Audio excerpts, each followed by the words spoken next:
कोटिसमरूप निर्विघ्नं कुर्मे देव सर्वकार्येषु एकदन्ताय वक्रतुण्डाय तन्नो दन्ति प्रचोदयात्।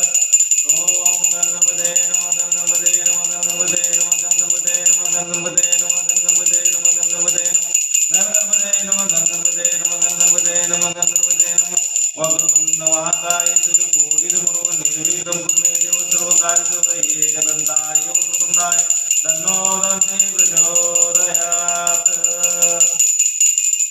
ओम गणपते नमः गणपते नमः गणपते नमः गणपते नमः वक्रतुण्ड महाकाय सूर्यकोटिसमरूप निर्विघ्नं कुर्मे देव सर्वकार्येषु एकदन्ताय वक्रतुण्डाय तन्नो दन्ति प्रचोदयात्। ओम गणाधीशाय ओम गणपते नमः गणपते नमः गणपते नमः गणपते नमः वक्रतुण्ड महाकाय सूर्यकोटिसमरूप निर्विघ्नं कुर्मे देव सर्वकार्येषु सर्वदा एकदन्ताय वक्रतुण्डाय तन्नो